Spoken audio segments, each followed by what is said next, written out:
ya. Untuk kelompok responden ini nanti di kriteria inklusinya ya jelas ya yang belum divaksin baik dosis 1, 2 ya, yang belum mendapat suntik dosis 2 lebih dari 6 bulan sejak dosis 1 ya. Kemudian ini tetap masuk TM1 karena kita harapannya tadi untuk melihat ya penerimaannya begitu ya terhadap vaksin COVID. Domisilinya di Agam ya dan yang lainnya. Untuk eksklusi tentu yang di sini kita batasi adalah yang menjalani pengobatan atau dengan komorbid tidak terkontrol ya. Nah, metode penelitian ini adalah observasional analitik dengan rancang bangun cross seksional. Nah, definisi operasionalnya di sini sebenarnya ya, apa namanya, awalnya saya juga bukan ini DO-nya ya, karena penguji saya adalah lulusan dari Belanda ya, dan beliau itu adalah orang yang sangat pro dengan pengolahan data itu tidak boleh dengan SPSS ya. Kenapa? Karena kalau SPSS beliau menyebutkan seperti ini, "Kalau SPSS itu kalian masukkan sampah, keluar sampah," katanya gitu ya. Jadi beliau itu sangat pro dengan pemodelan Rush ya untuk analisis terutama uji validitas dan reliabilitas. Nah, ini adalah hasil ukur ya untuk berbagai persepsi dalam teori HBM yang menjadi variabel independen, sedangkan dependennya adalah akseptabilitas vaksin COVID-19 tadi ya, semua datanya adalah ordinal. Dan ini hasil ukurnya bisa dilihat ya, pembagiannya di sini adalah berdasarkan median. Nah, ini lanjut perancu cukup banyak ya, ada 9. Yang confounding faktor yang kita kendalikan itu ada 9, mulai dari usia sampai pengetahuan ya. Dan ini rata-rata adalah datanya ordinal, ada beberapa yang nominal ya. Kemudian apapun itu sebenarnya di sini harus cantumkan sumber ya. Meskipun di DO. Karena ini adalah kita di Unpad itu penggunaannya adalah, apa namanya, untuk daftar kepustakaannya itu adalah Vancouver, jadi semuanya dengan Vancouver angka-angka kecil ini ya. Nah, instrumen penelitian ya, nah karena beliau itu sangat, apa namanya, pembimbing saya itu sangat pro dan memang tidak ada kuesioner sama sekali di Indonesia ya, karena belum ada penelitian yang sama sekali dilakukan di Indonesia pada kelompok ibu hamil. Nah, itu cuman ada satu baru ya penelitian ini dilakukan saat itu di Cina ya, di Cina dan itu hanya satu kuesioner dan itu susah sekali ya, alhamdulillah orangnya mau memberikan ya, itu dari Questionnaire Health Belief Model yang diangkat dari salah satu penelitian Tao et al. Tahun 2021 ini dia udah apa namanya, dia publish di jurnal yang terindeks Scopus Q1 ya. Kemudian saya translasinya ini dengan ahli bahasa ya. Jadi prosedural untuk kita translasi kuesioner dari luar ke dalam itu juga panjang sebenarnya ya Mbak-Mbak ya. Jadi translasinya itu dengan ahli ya dan ahlinya itu bersertifikat dan sebagainya ya, panjang ini ya prosedurnya untuk sampai translasi ke bahasa Indonesia, kemudian kita modifikasi ya sesuai kebutuhan kita di beberapa item ya. Nah, kemudian juga kita uji validitas reliabilitas kembali ya, karena bahasanya tentu jauh berbeda ya, apalagi setelah ditranslasi. Dan ini selain oleh translator dari apa namanya, yang ada di Indonesia, kemudian juga apa namanya, double ya, upward backward translation ya, jadi harus 2 translasi gitu ya. Kemudian juga dibaca oleh ahli, yang di bidangnya, ini pembimbing saya ya, pembimbing 2 saya karena beliau yang Opjin di sana, yang ahlinya. Kemudian variabel independennya adalah variabel apa, ini ya, ada beberapa persepsi ya, karena di kita Mbak-Mbak ya, dari hasil beberapa penelitian dari wilayah di Indonesia ya, tapi belum ada pada kelompok ibu hamil. Yang ada itu adalah hambatan ya tentang khawatir bahwa vaksin ini halal atau tidak ya, kemudian efek samping dari vaksin, kemudian persepsi persepsi hambatan juga ya, dari beberapa penelitian ini saya tambahkan 3 item pertanyaan ya, terutama yang ada di wilayah Indonesia ya. Makanya tadi saya sebut di awalnya ada dimodifikasi dan ini adalah atas izin dari penulis, dari korespondensi dari, yang mempunyai kuesioner utama. Nah, kuesioner ini ada 35 pertanyaan, ya, ada 8 pertanyaan terkait karakteristik, pertanyaan terkait pengetahuan, dan HBM itu sendiri, serta 1 tentang elektabilitas vaksin. Nah, jadi teknik pengumpulan data pertama, karena ini adalah translasi ya kuesionernya dari bahasa luar ke Indonesia, maka wajib ya fardu ain ya Mbak-Mbak ya kalau meneliti ini wajib nih diuji validitas dan reliabilitasnya. Nah, ini karena penguji saya itu adalah seorang yang tidak pro dengan SPSS ya untuk ini apa ya, karena saya ini adalah berkah juga sih ya Mbak-Mbak ya dapat pengujian beliau ya. Ada beberapa teman saya yang memang dia itu takut sekali ya dapat pengujinya beliau gitu ya.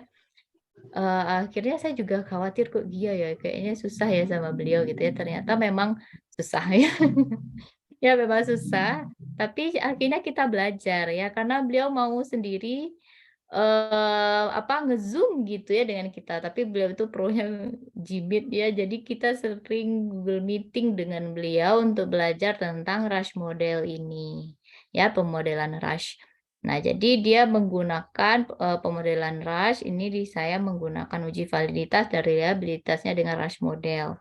Kalau bedanya apa sih Mbak gitu ya dengan SPSS? Kalau SPSS kita ya yang mana yang nggak valid, ya keluar gitu ya, nggak reliable kita keluarkan gitu ya, atau kita edit gitu ya bahasanya sehingga kita ujikan lagi, kasih lagi ke beberapa responden yang sesuai sampel kita, baru kita uji lagi gitu ya. Nah, biasanya cepat itu naiknya. Nah, tapi kalau ini tuh enggak gitu ya, jadi dia tuh bisa menganalisis, oh ini sampel kita ya ternyata ada yang dia itu yang asal ngisi gitu ya, asal ngisi aja dibacanya enggak, itu akan terlihat siapa respondennya. Kemudian, oh ini ternyata responden saya itu dia itu sangat bagus jawabnya ya, sehingga ada item pertanyaan yang sekiranya itu memang kurang bagus, kesalahan item pertanyaan kita sendiri itu akan terlihat di sana. Oh, atau ini orangnya ya nggak tahu sama sekali juga akan terlihat tergambar tergambar di pemodelan Rush ini. Jadi dia memang analisisnya sangat bagus ya untuk pemodelan Rush ini. Jadi dia ada kriteria sendiri ya untuk item reliability-nya ya. Jadi untuk validitas dia melihat dari raw variance explain measures ya di sini baik ya semuanya hasilnya bagus. Kalau dan juga dia reliable item ini item instrumen penelitian kita yang kami gunakan itu ada item reliability ya bahkan yang angkanya sangat bagus ya istimewa, separasinya juga sangat bagus, kerubah alfanya juga bagus ya. Jadi dapat disimpulkan dari hasil pemodelan analisis Rush bahwa instrumen penelitian ini adalah valid, reliable, dan unit dimensionality-nya baik ya. Nah, kemudian datanya ya kita kumpulkan dengan baik ya dari persiapan pelaksanaan evaluasi. Ya, akhirnya apa? Kita menggunakan analisisnya itu ya bivariatnya dengan chi-square atau uji Fisher eksak. Ini kenapa saya saat setelah uji validitas kok pakai SPSS ya? Ini adalah penguji saya itu sebenarnya kenapa pakai SPSS begitu ya? Kenapa tidak lanjutkan Rush gitu ya? Waktu itu saya karena programnya itu sangat mahal ya Mbak-Mbak. Saya sama teman-teman yang yang waktu itu pengujinya beliau dan pembimbing beliau itu sudah mengusulkan agar kita tuh beli aplikasinya gitu ya, aplikasi dari si Rush model ini. Nah, itu pakai Winstep nama aplikasinya ya. Jadi sehingga waktu itu selain harga, kemudian pembimbing saya itu nggak usah terlalu diikutin kata pembimbing saya itu terlalu lama kamu mengerjakannya. Belum lagi saat itu beberapa kali beliau juga kita ajak saat menjelang akan pengolahan data, itu sedang ada kesibukan gitu ya ke luar negeri. Sehingga beliau juga agak sulit untuk sering diganggu begitu ya. Sehingga akhirnya apa, pembimbing itu udah titik tengahnya kamu ya udah SPSS ini saja gitu ya. Sebenarnya para pembimbing kita juga dari uji validitas mah oke aja untuk SPSS sudah sesuai standar kok ya di Indonesia udah bagus gitu ya. Nah, akhirnya untuk analisis berikutnya ya itu dengan SPSS sampai kita analisis multivariatnya itu regresi logistik. Kemudian ya waktu dan tempat ya 2022, prinsip etik ya. Karena ini kita pada ibu hamil, kelompok yang rentan ya kita sangat hati-hati. Dan juga etiknya mungkin Mbak-Mbak juga paham ya gimana pengurusan etik kita di UNER tidak jauh berbeda dengan di UNPAD. Kemudian hasil ya, kalau untuk penulisan hasil kita menyampaikan hasil setelah ini kita jadi diacak ya, tadi saya randomnya multi-stage ya, multi-stage random sampling, ada 3 kecamatan yang terpilih, kemudian dari masing-masing kecamatan di random kembali yaitu beberapa wilayah desa gitu ya. Sampai akhirnya terus pilih 110 responden ya. Ini karakteristiknya ya, jadi yang rata-rata sih sebenarnya mereka itu pengetahuannya sudah baik ya. Pendidikannya pun rata-rata sudah tinggi ya. Dan rata-rata meskipun pendidikannya tinggi di sini rata-rata tapi tidak bekerja. Kemudian lebih banyak usia multipara, TM2 ya, riwayat kehamilan merugikannya rata-rata tidak ya. Dan rata-rata mengaku tidak pernah terinfeksi COVID. Ya, jadi kita bandingkan ya skornya. Ini adalah untuk melihat nanti ya nilai median dan rentang untuk analisis kita berikutnya. Untuk masing-masing skor persepsi tadi. Ya. Kemudian dari hasil analisis bivariat yang paling berpengaruh itu ada 3 variabel ya. Ada persepsi manfaat, hambatan, dan pemicu untuk bertindak. Kemudian yang tidak tidak ada hubungan ya ada faktor variabel kerentanan dan keparahan. Artinya apa? Ibu hamil di sana tidak merasa rentan ya untuk terkena COVID dan tidak merasa akan terjadi keparahan jika terkena COVID-19 itu kesimpulannya ya. Jadi makanya angkanya sangat rendah di situ ya Mbak-Mbak ya. Terlihat dari hasil analisis. Nah ini ya. Maaf ini ada yang bocor kayaknya ya. Mbak Sumiati ya. Oke, kemudian hasil pembahasan yang ini adalah perancu ya. Semua perancu ini ya, kalau kita lihat nilai P-nya itu besar semua ya. Nggak ada yang berpengaruh kuat ya, jadi tidak ada confounding faktor yang betul-betul mempengaruhi persepsi tadi.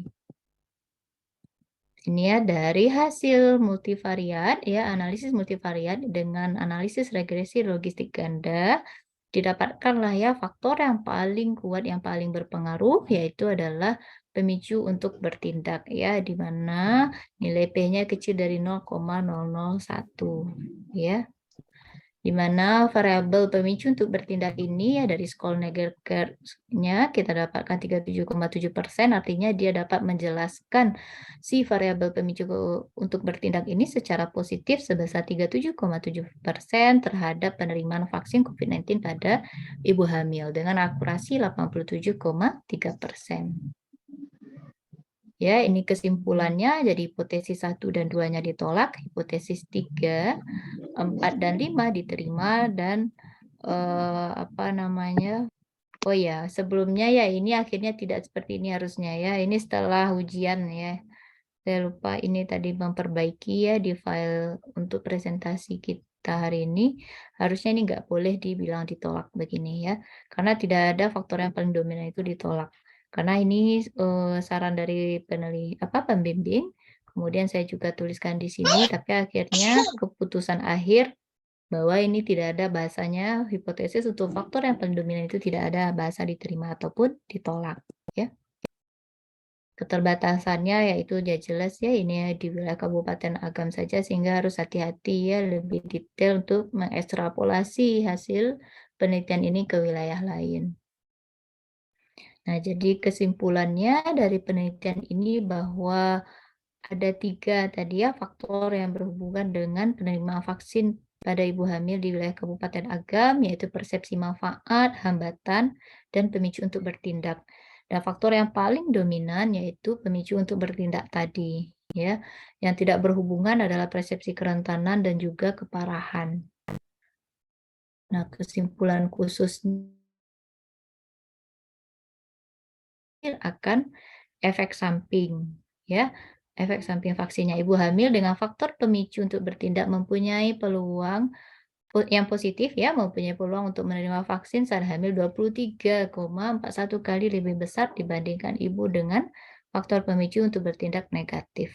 Nah, ini dari Skoll-Nagelkart tadi ya, bahwa pemicu untuk bertindak bisa menjelaskan akseptabilitas vaksin COVID-19 sebesar 37,7 dan ketepatan regresinya adalah 87,3%. Jadi syaratnya dari hasil penelitian ini diharapkan ya, terutama yang paling penting itu apa? Penelitian lanjutan ya, bahwa kenapa masyarakat ini ya, terutama di faktor yang tidak berhubungan tadi ya, tidak ada sama sekali hubungannya, ibu-ibunya tidak merasa rentan, tidak merasa ada keparahan gitu ya. Apakah berkaitan nantinya dengan, kebudayaan atau keyakinan dalam dirinya ya, tentu tidak mau memvaksin tadi, melakukan vaksin. Dan juga bisa dilakukan penelitian lanjutan secara kualitatif, terutama mengembangkan dan membangun instrumen ya. Karena kekurangan dari instrumen yang saya dapatkan itu adalah dari yang pengetahuan ya. Pengetahuannya itu enggak, apa namanya, kurang detail ya, kurang dalam. Kalau kita lihat kedalaman, apa namanya, kedalaman dari, pengetahuan lah ya, rata-rata ibunya tentang COVID-19. Kemudian saran untuk secara praktis tentu ini dapat menjadi bahan masukan ya dan evaluasi terutama bagi dinas kesehatan, dinas PTSP ya sekarang itu untuk memasukkan izin tidak lagi ke Dinkes tapi PTSP satu pintu ya di semua wilayah di Indonesia seperti itu terutama di Kabupaten Agam dan juga puskesmas setempat ya agar mengambil kebijakan yang lebih konkret dalam mempromosikan vaksin COVID ya pada ibu hamil. Bagi nakes juga ya karena tadi banyak ya efek samping yang takut efek samping vaksin, diharapkan nakes ini dapat memberikan penyuluhan gitu ya menjelaskan tentang apa sih KIPI ya, kejadian ikutan pasca imunisasi efek sampingnya pada ibu hamil. Dan bagi ibu hamil sendiri diharapkan dapat meningkatkan kesadarannya ya bahwa ini penting ya untuk mencegah angka kematian serta keparahan akibat COVID-19. Oke, sekian mungkin yang dapat saya sampaikan. Kita lanjutkan mungkin di sesi diskusi ya, Mbak-Mbak. Saya kembalikan kepada Mbak Fabel. Alhamdulillah warahmatullahi wabarakatuh. Waalaikumsalam warahmatullahi wabarakatuh. Wah, sangat menarik ya teman-teman ya sharingnya dari Mbak Riri. Nah, mungkin ini banyak teman-teman di sini. Oh iya Mbak, mungkin tadi saya belum memperkenalkan ya Mbak ya. Jadi VIA ini memang acaranya alumni, temu alumni. Jadi kalau saya lihat dari partisipan Zoom ini kayaknya dari semua angkatan ada. Dari tahun 2013 sampai yang 2019, 2020 adik-adik juga sepertinya join gitu Mbak. Nah, mungkin ini udah ada beberapa Iya. udah ada beberapa pertanyaan ya terkait materi yang telah disampaikan oleh Mbak Riri. Mungkin syukur kalau bisa on mic, tapi kalau nggak bisa on mic juga via chat nggak apa-apa. Monggo Mbak dan teman-teman kalau ada yang bertanya. Ini sudah masuk satu pertanyaan Mbak. Oh ada dua. Oke, mungkin saya bacakan terlebih dahulu yang dari Mbak Nike ya Mbak ya. Nanti selanjutnya ini ada Mita yang angkat tangan. Oke, dari Mbak Nika terlebih dahulu. Mungkin ini Mbak Nika on cam, tapi belum bisa on mic ya. Mbak Nika, mau dibacakan kah Mbak pertanyaannya? Lagi sibuk ya Iya, Mbak Mbak, Nika? boleh. Oke. Mbak Nika sebenarnya lagi sibuk, Mbak. baik. Ya. Oke. Kenapa Mbak Riri mengambil penelitian yang berhubungan dengan COVID? Sampai berapa angka keparahan COVID-nya? Mungkin angka keparahan COVID terhadap ibu hamil ya. Monggo Mbak Riri kalau mau dijawab. Oke, terima kasih ya Mbak Fabel. Terima kasih juga Mbak Niki yang udah bertanya ya. Sebenarnya untuk angka keparahan ya dan juga angka kematian ya yang diakibatkan COVID gitu ya. Kalau pada kelompok ibu hamil di wilayah Sumatera Barat sendiri itu memang ada angkanya ya. Saya sudah bertanya ke Dinkes ya, kemudian ke Puskesmas terkait di wilayah kecamatan ya, itu tidak ada data pasti. Dan kemudian apa ya, sebenarnya kan kita makanya bagusnya juga ya penelitian itu yang apa untuk pendekatan ke budaya masyarakat gitu ya secara kualitatif ya. Kenapa? Karena masyarakat itu rata-rata ya kalau saya tanyakan ke bidan-bidan di puskesmas di wilayah sini nggak laporin ya dia sakit COVID atau enggak gitu ya. Taunya mereka itu positif apa COVID-nya mereka berobat sendiri gitu ya sebisanya mereka gitu ya. Jadi tidak banyak yang melaporkan juga ke nakes apalagi memeriksakan diri gitu ya ke nakes kalau mereka ada gejala gitu ya terkait COVID ya karena mereka takut gitu ya sangat takut untuk berobat ke puskesmas begitu yang disampaikan oleh bidan-bidan di puskesmasnya sehingga ini adalah seharusnya studi awal ya harusnya sih kualitatif sebaiknya gitu ya untuk melihat lagi ya ke budaya masyarakatnya dan lebih pendekatannya ke masyarakat dan juga bidannya begitu.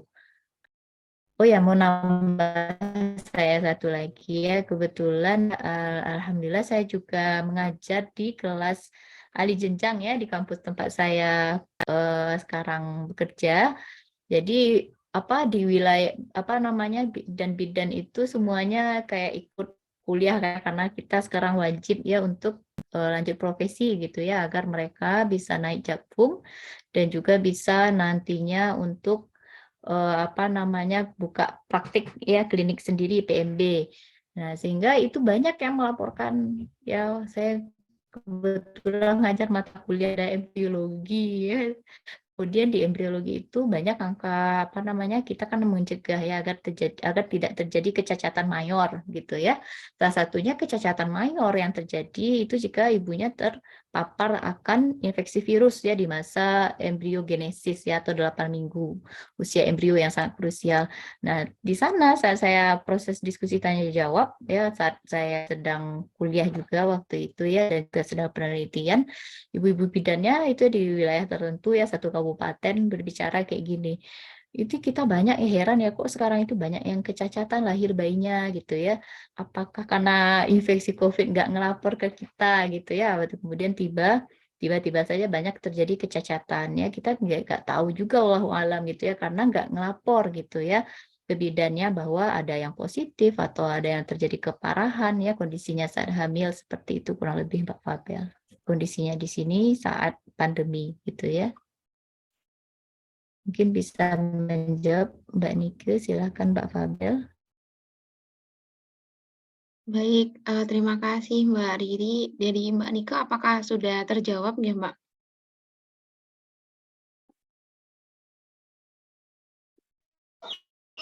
Halo, halo.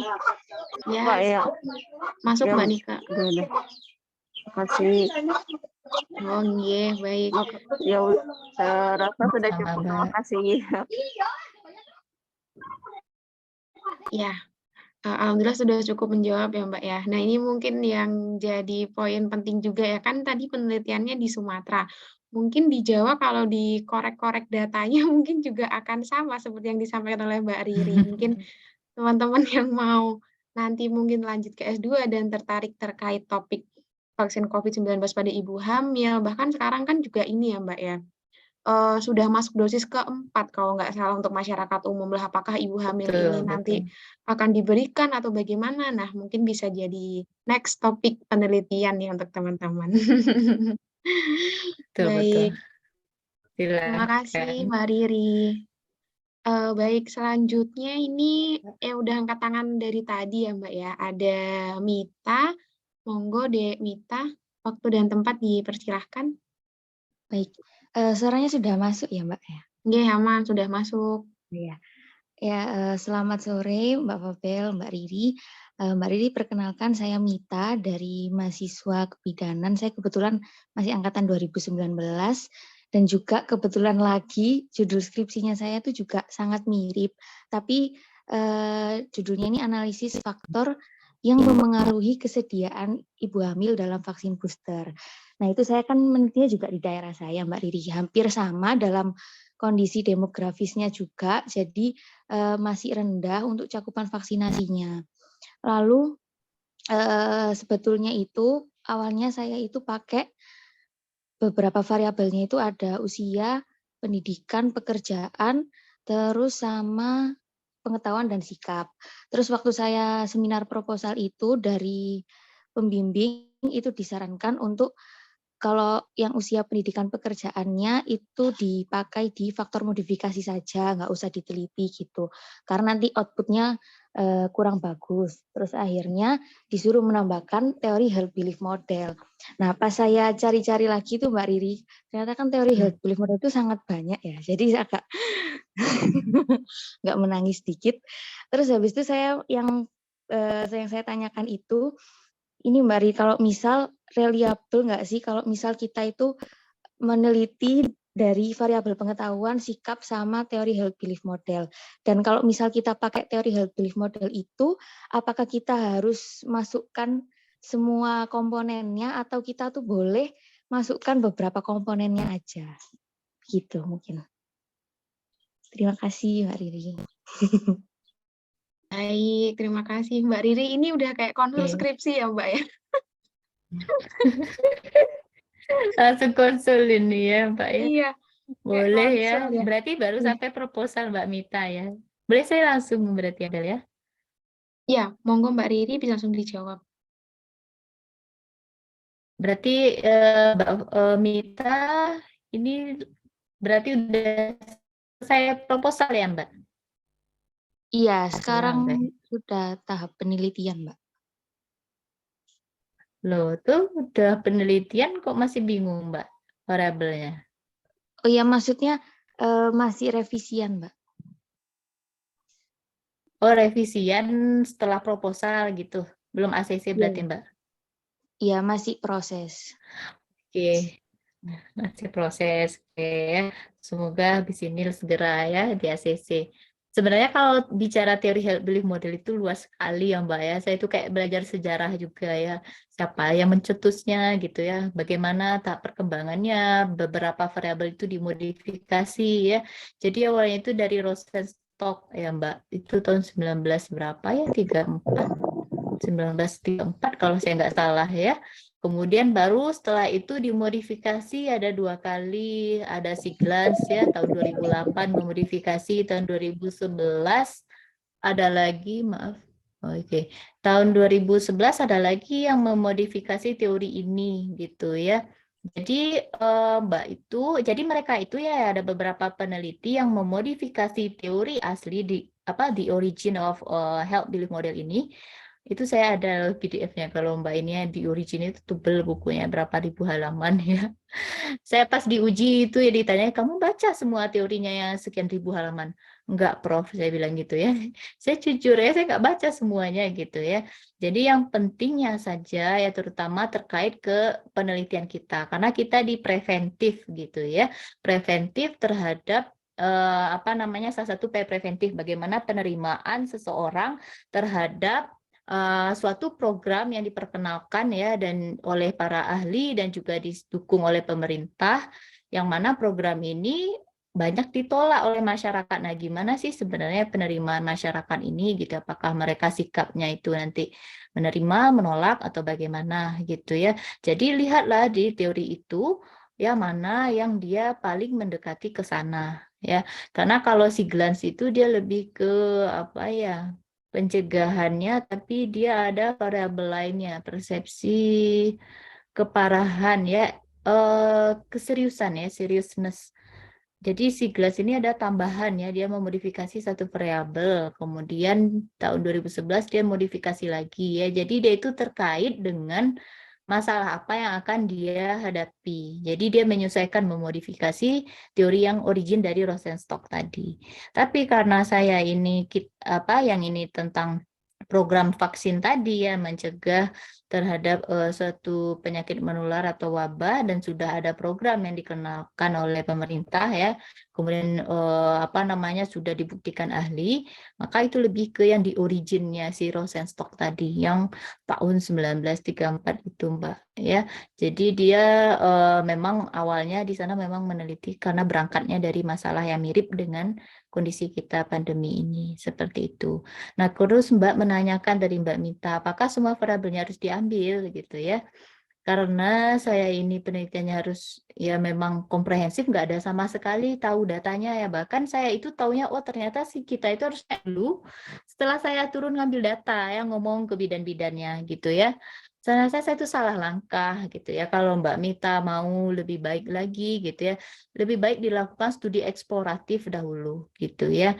Kita lihat dahulu ya gimana sih sebenarnya kondisi real gitu ya dari si ibu hamil di sana. Apakah mereka itu ada budaya yang dianut gitu ya, atau ada tokoh tertentu yang mempengaruhi ya, atau peran nakes di situ yang kurang gitu ya. Jadi kita kayak analisis situasi secara eksploratif. Nah, kita masukkanlah ke studi kualitatif kita. Nah, itu bagus sekali juga ya. Terus gimana Mbak kalau saya studi kualitatif nanti susah masuk jurnalnya gitu ya? Enggak ya, teman saya yang kualitatif itu banyak juga yang sampai Q1 gitu ya. Yang teman yang saya mix method itu 3-4 orang gitu ya yang kualitatifnya masuk tuh ya, MDPI ya, Q1 masuk semua. Jadi nggak usah khawatir ya. Jadi Mbak, yang penting fokus aja ya, kiranya di sana itu pendekatannya bagusnya apa ke masyarakatnya. Tapi kalau udah kadung tadi ya, udah ngambil yang HBM duluan, maka kalau variabel yang Mbak pilih, karena semua persepsi banyak gitu kata Mbak Mita ya, kayak saya tadi memang banyak variabel confounding faktornya saja saya tadi ada 9 gitu ya. Jadi itu memang karena apa ya, kebutuhan tadi, karena kita nggak ada sama sekali tahu ya bagaimana sih pendapat ibu hamil ini tentang vaksin COVID. Tapi kalau karena keterbatasan, misalkan di Mbak ada keterbatasan, makanya itu ada keterbatasan penelitian ya, kita masukkan.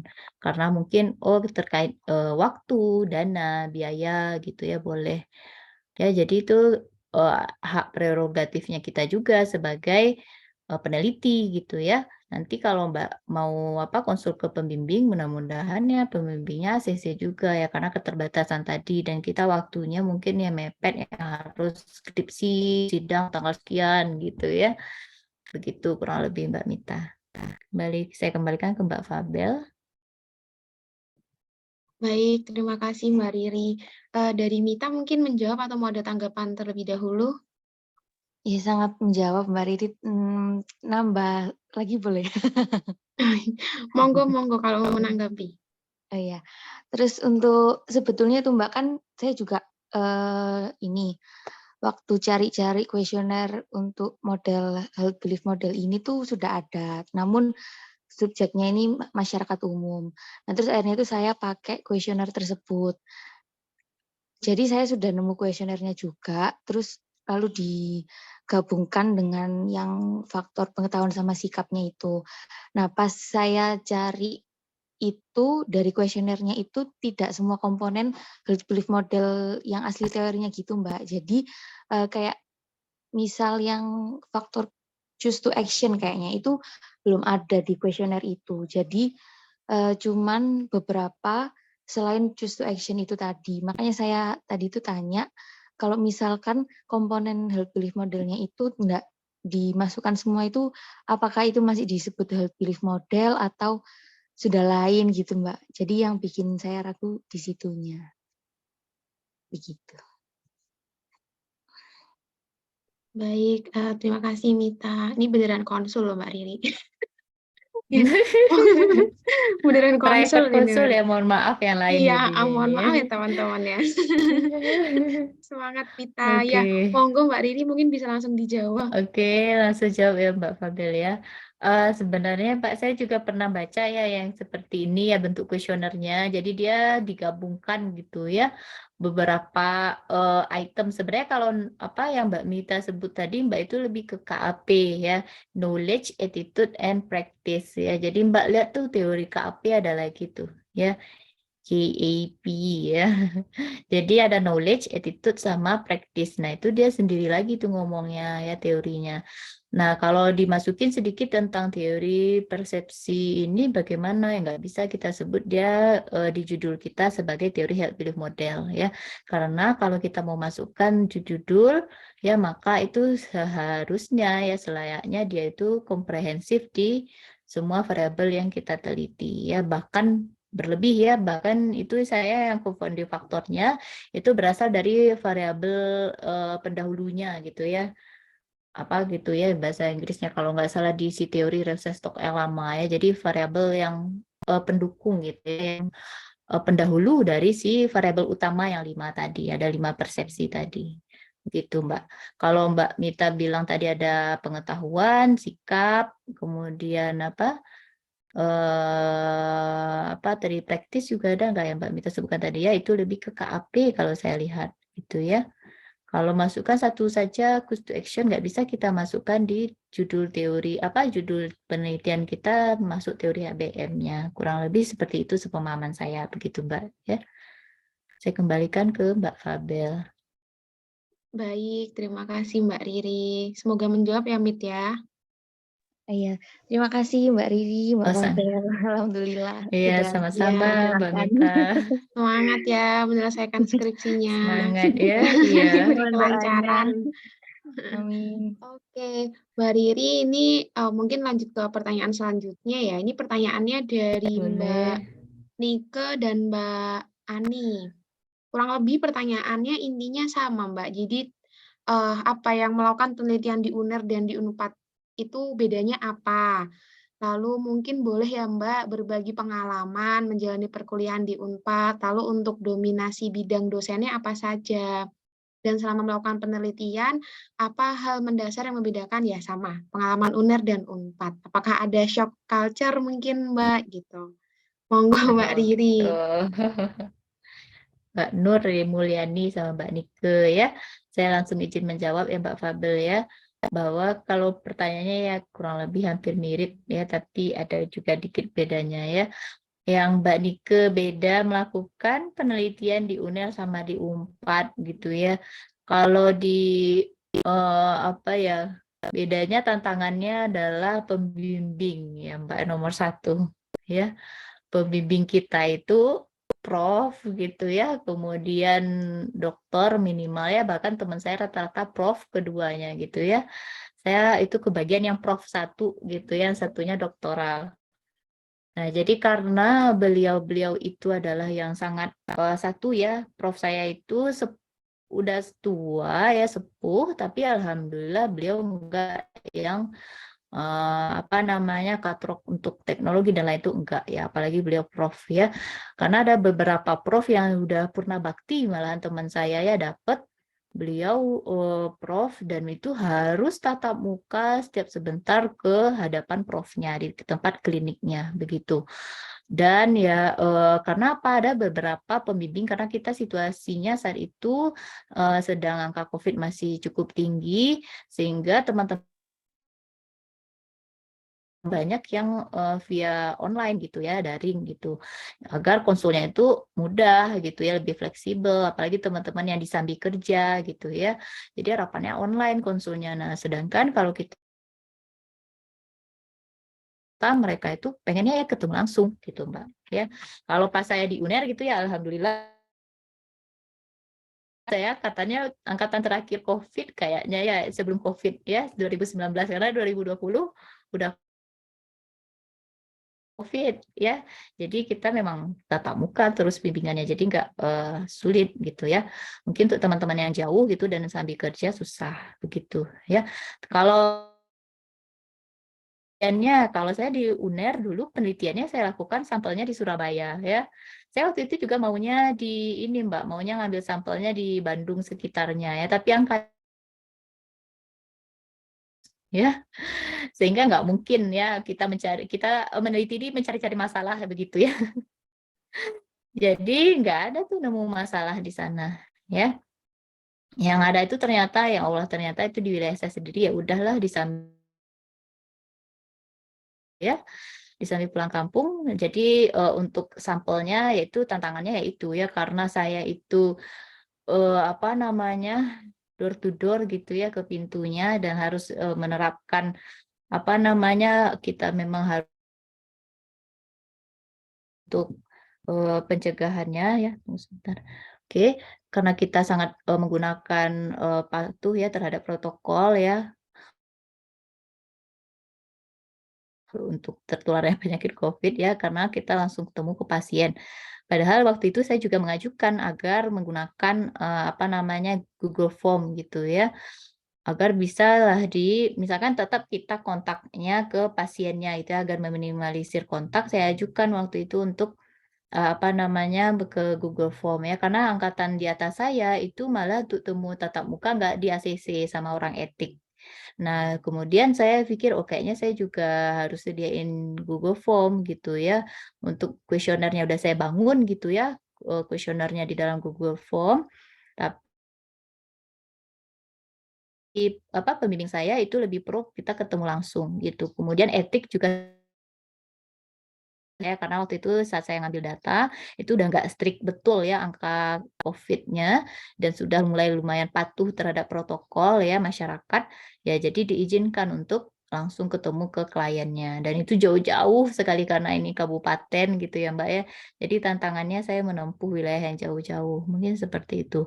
Kalau di UNER saya sampelnya nggak jauh amat ya di dalam kota Surabaya ya, jadi aksesnya mudah seperti itu kurang lebih.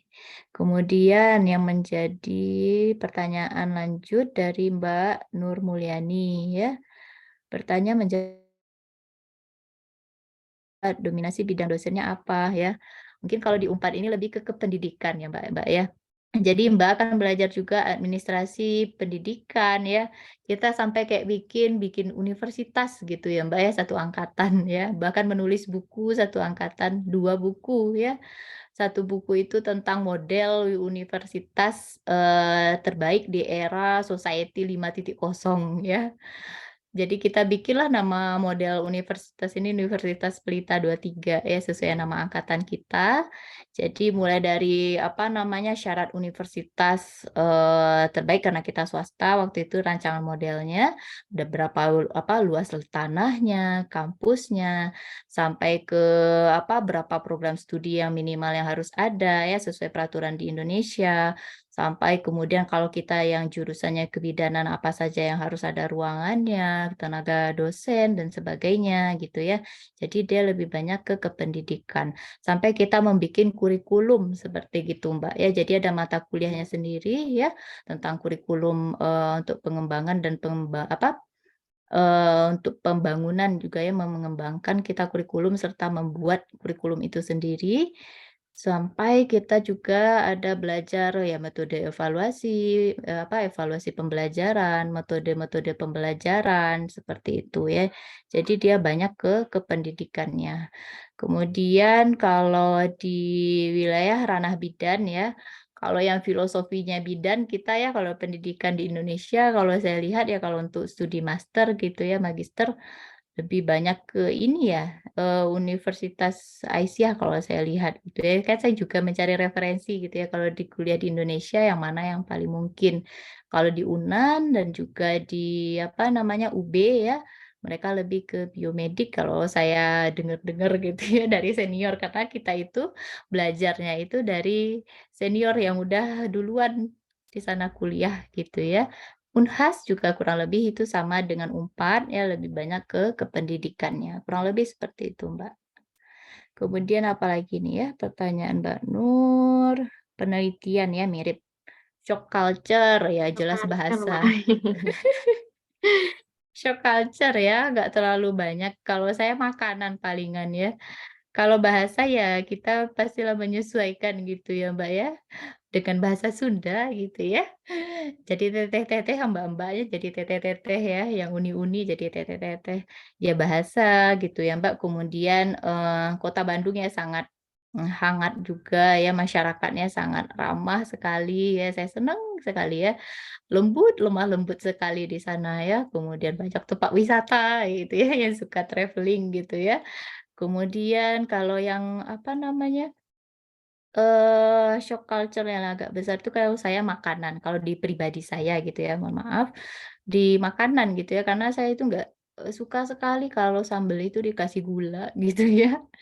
Jadi kalau di sana tuh apa-apa sambelnya manis gitu ya, dan itu yang saya agak kurang, apa, bisa menyesuaikan kalau di, culture makanan gitu ya lebih tepatnya ya, seperti itu kulinernya. Oke, kurang lebih seperti itu Mbak Fabel. Saya kembalikan ke Mbak Fabel. Baik, Mbak Riri, sangat menjawab dan menarik ya jawabannya. Ya, itulah ya teman-teman dan mbak-mbak sekalian, pengalaman sekolah di Unpad, mulai dari kulinernya dan lain sebagainya. Nah, mungkin ini untuk mempersingkat waktu ya teman-teman, akan dibuka 1 sampai 2 pertanyaan lagi. Oh, ini sudah masuk 1 pertanyaan dari Mbak Sumarti. Tadi sepertinya Mbak Sumarti ini juga lagi ongoing S2 Mbak di mana tadi? Di Unan ya Mbak ya? Nah ini, sementara di S2 Unhas. Dan sekarang masih galau untuk tesis. Nih Mbak, mungkin dari Mbak Riri bisa memberikan kiat dan pengalaman bagaimana tembus Q1 maupun Q2. Ya, monggo Mbak Riri.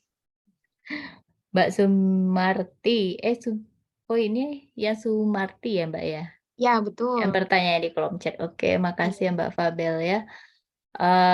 Saya langsung jawab. Oke, Mbak Sumarti di sini nanya ya. Ujian hasil sekarang syaratnya harus tembus Scopus. Oh, di mana Mbak Unhas ya? Mbak Sumarti kuliahnya? Iya, Unhas, Mbak. Oh, Unhas. Unhas Oke. ya, Hasanuddin ya.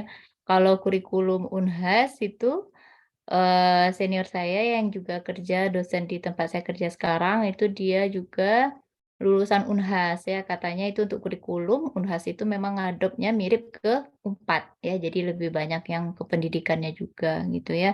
Untuk pengajuan sekarang harus syaratnya tembus Scopus, publikasi internasional MONCIAT dan pengalaman tembus Q1, Q2. Saya juga belum Q1 kok Mbak ya. Yang jelas ya, kalau harus Q1, Q2, ya mungkin lebih banyak yang pengalamannya ya. Kenapa alasan saya yang awalnya ngikut ke payung penelitian dokter pertama yang tentang Aiposhandu di wilayah Jawa Barat itu ya, karena salah satunya jenis penelitian beliau itu mixed method ya.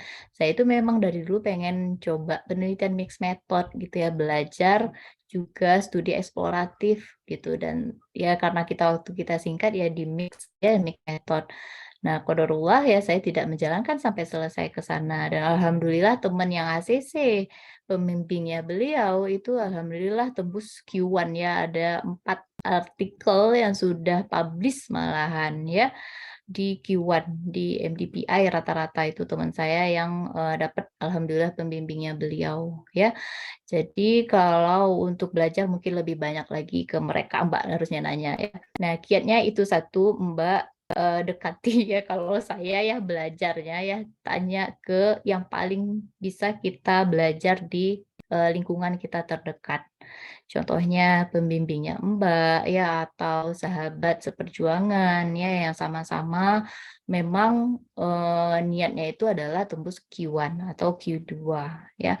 Karena itu adalah hal yang paling penting karena kita mau belajar sendiri itu nggak bisa Mbak ya kalau dalam hal ini kalau saya ya tipikal saya belajar kita itu harus banyak mengemban juga ilmu ya dari orang-orang yang senior dari kita dan juga harus sama-sama berjuang gitu ya untuk menembus Q1 maupun Q2.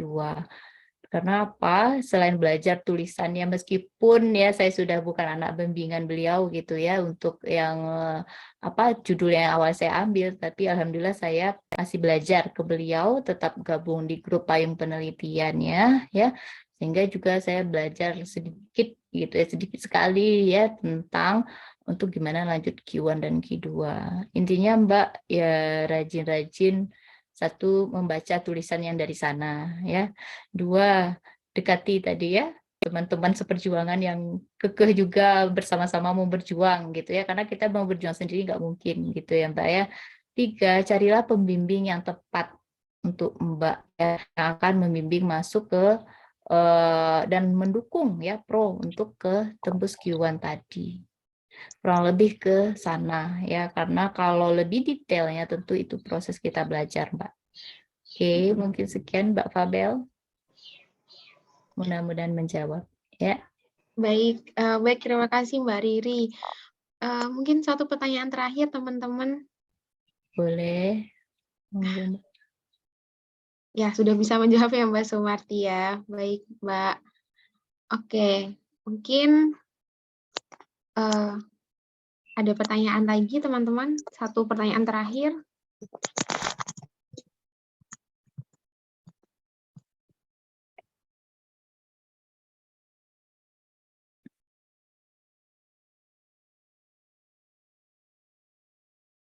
Oke, baik. Mungkin Sudah cukup. sudah cukup ya sepertinya. Sudah jelas juga nih. Pertanyaan-pertanyaan ini sudah terjawab semua. Lalu tadi materinya mulai pemilihan kampus, dari perjuangan yang Mbak Riri, sampai ditolak berapa tadi ya Mbak? Proposal 2 atau 3 kali ya ditolak? Sudah bikin yang 2, posyandu 3 ya. 3 ya. 3 kali ditolak proposal, udah selesai bab 3, terus akhirnya final mengenai vaksin COVID pada ibu hamil, lalu culture shock juga sudah terbahas. Baik, mungkin karena waktunya juga terbatas ya Mbak Riri ya. Jadi mungkin nanti kalau ada pertanyaan lebih lanjut atau mau sharing-sharing tentang UNPAD atau tentang topik penelitiannya Mbak, boleh banget ya Mbak, WA Boleh, atau kontak Mbak Riri. silahkan, boleh. Ya, baik. Mbak Riri, maaf sebenarnya ini tadi di awal itu ada sesi sambutan Ketua Ikawari, tapi karena Ketua Ikawari Mbak Erni Rosita Dewi ini sedang berada di luar, sedang berada di UK, mungkin beda kegiatan, beda jam juga, jadi beliau barusan bergabung. Ya, nggak Ya, apa-apa, Mbak.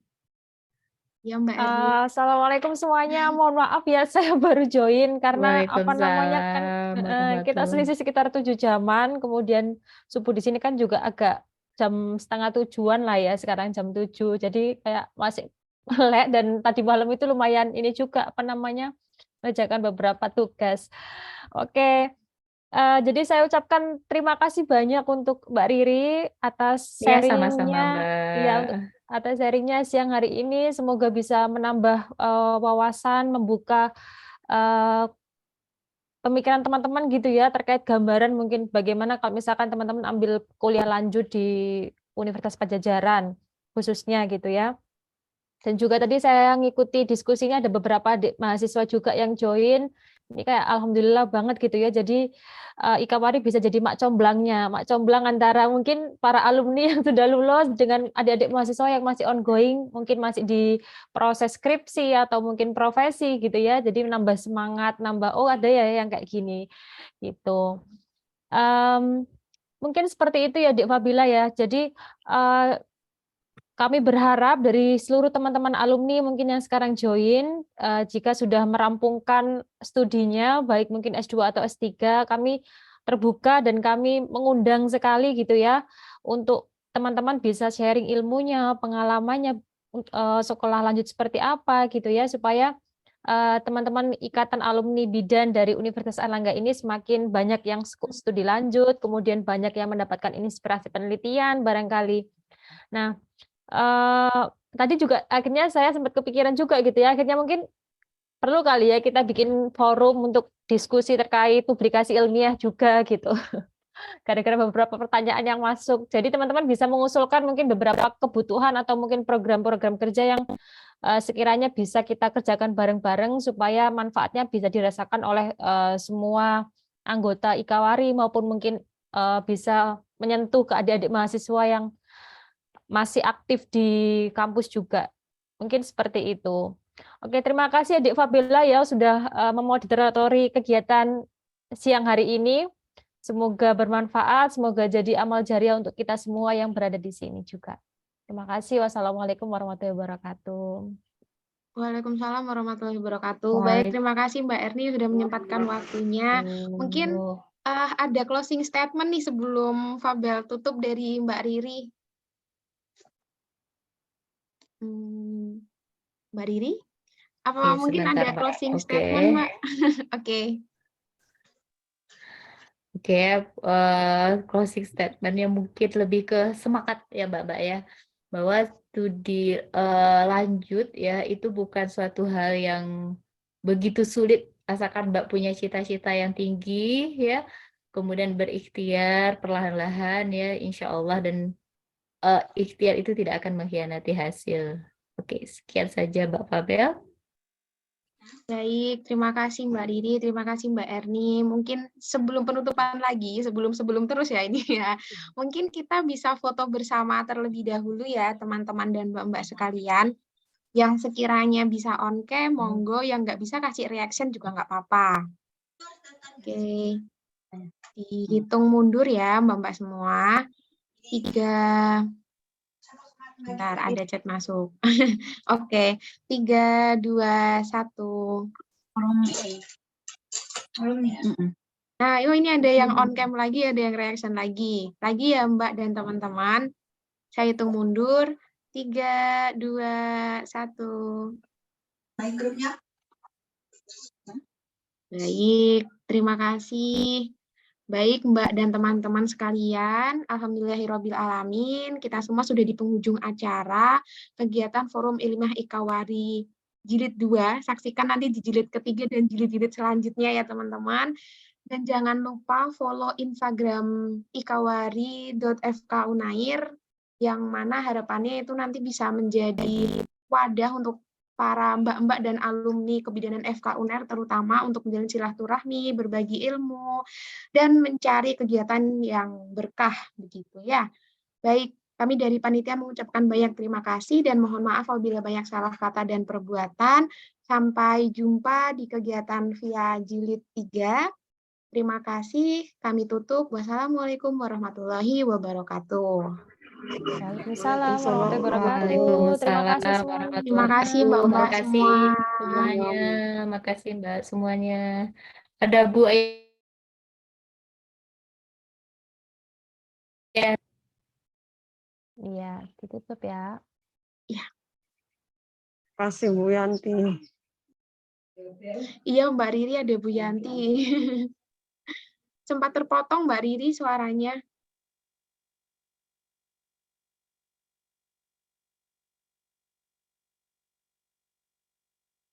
Halo Mbak Riri, apakah masih di Zoom?